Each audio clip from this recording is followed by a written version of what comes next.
Assalamualaikum warahmatullahi wabarakatuh. Perkenalkan, nama saya Ismail Tamimi Nasution dengan NIM 240306092 dari Prodi Peternakan, Fakultas Pertanian Universitas Sumatera Utara.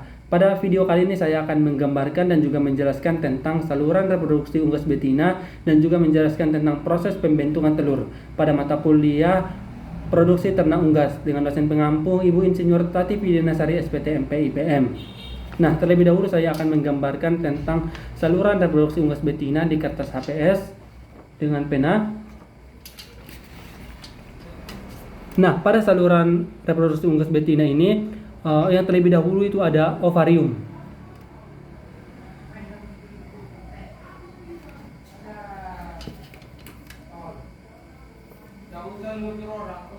Nah, seperti inilah misalnya ovarium.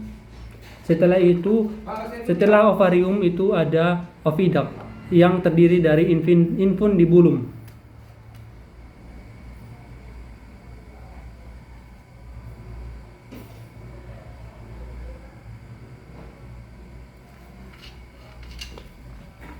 Seperti inilah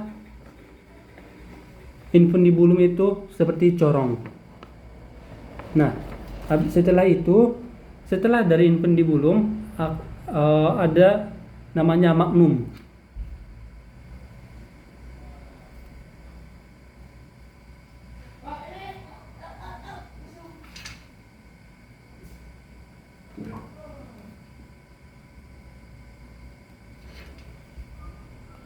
Nah,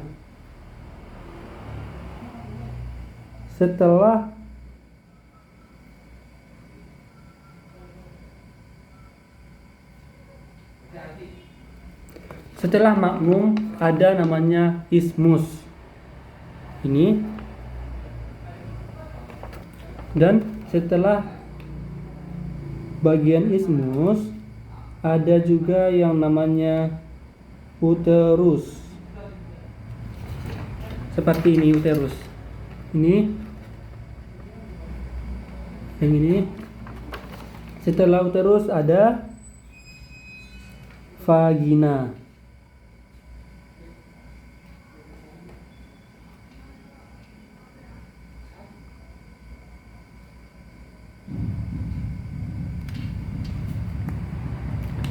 Setelah vagina, bagian yang ini, lalu ada kloaka. Itu ada ovarium,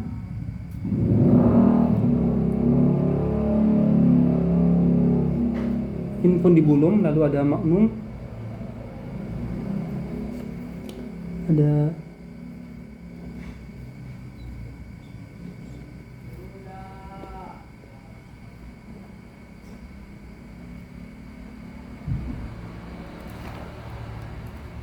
Nah, seperti inilah contoh gambar organ reproduksi unggas betina. Dimulai dari ovarium, lalu oviduct yang terdiri dari infundibulum, lalu ada magnum, lalu ada isthmus.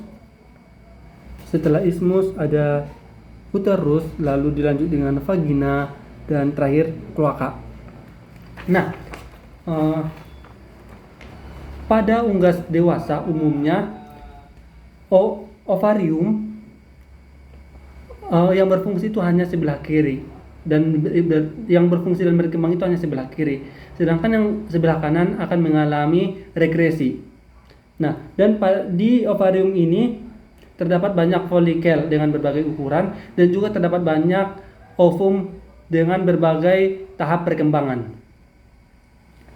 Ovarium ini berfungsi untuk menghasilkan ovum dan juga menghasilkan hormon reproduksi seperti testosteron dan seperti estrogen dan progesteron. Setelah itu masuk ke bagian infundibulum. Infundibulum ini berbentuk seperti corong, seperti ini corong ya, dari oviduct yang berfungsi untuk menangkap sel telur dan juga sebagai tempat terjadinya fertilisasi jika ada sperma. Setelah dari infundibulum akan lanjut ke bagian magnum. Magnum ini merupakan saluran terpanjang dari oviduct, seperti ini, panjang ini panjang, merupakan saluran terpanjang dari oviduct dan berfungsi sebagai tempat terjadinya sekresi albumen putih telur yang ditambahkan ke yolk kuning telur. Setelah dari magnum akan lanjut ke bagian isthmus. Isthmus ini merupakan bagian yang memiliki bagian tersempit dari oviduct yang berfungsi untuk mensekresikan membran atau selaput telur, baik itu membran dalam maupun membran luar. Selanjutnya setelah isthmus itu ada uterus. Uterus ini juga disebut dengan cell gland, yang mana uterus berfungsi sebagai tempat pembentukan cangkang telur atau kerabang telur oleh kalsium karbonat.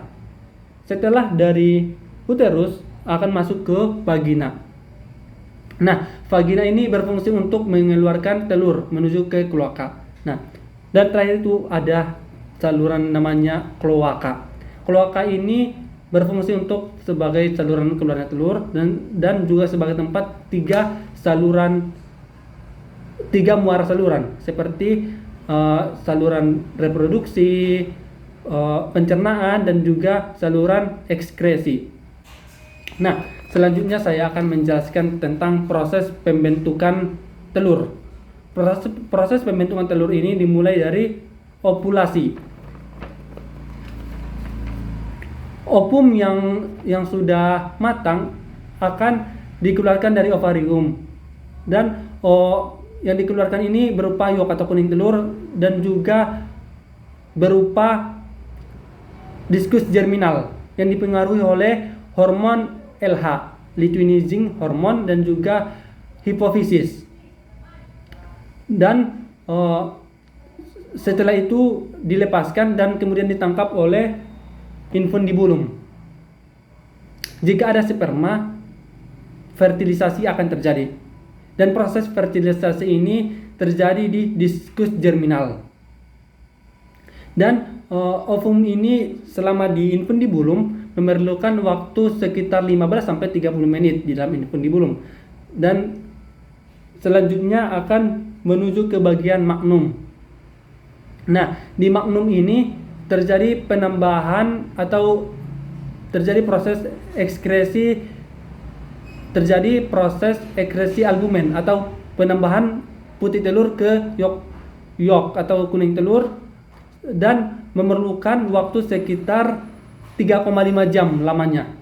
Nah, setelah dari magnum ini akan masuk ke bagian isthmus. Disinilah membran telur terbentuk, dan di isthmus ini memerlukan waktu sekitar 1-2 jam lamanya. Setelah dari isthmus telur akan masuk ke bagian uterus. Nah, di uterus ini telur membutuhkan waktu sekitar 18 sampai dengan 21 jam lamanya. Dan di sini terjadi penambahan cairan ke albumen atau plumping, dan selain itu juga terjadi proses pembentukan cangkang atau kerabang telur oleh kalsium karbonat. Nah, pada saat pembentukan cangkang telur ini berlangsung dengan bertahap. Akibat dari berlangsung bertahap ini, cangkang telur itu memiliki pori. Nah, setelah dari uterus ini akan masuk ke vagina. Di vagina telur itu hanya beberapa menit, dan di vagina cairan kutikula ditambahkan sebagai lapisan pelindung telur. Setelah dari vagina, telur akan keluar melalui kloaka, yang mana kloaka ini seperti yang kita ketahui sebelumnya sebagai saluran terakhir atau saluran penghujung dari saluran reproduksi unggas betina. Nah, jadi total waktu yang dibutuhkan dalam pembuatan telur mulai dari ovulasi sampai keluar melalui kloaka sekitar 25-26 lamanya. Nah, fun fact yang saya ketahui dari unggas ini adalah unggas dapat menyimpan sperma di dalam stem host glassnya, yakni di ovarium selama berminggu-minggu. Hal ini yang dapat memungkinkan unggas betina itu dapat menghasilkan telur yang fertil selama 1 kali proses perkawinan. Mungkin cukup sekian yang dapat saya sampaikan. Kurang dan lebihnya saya mohon maaf. Semoga bermanfaat. Wassalamualaikum warahmatullahi wabarakatuh.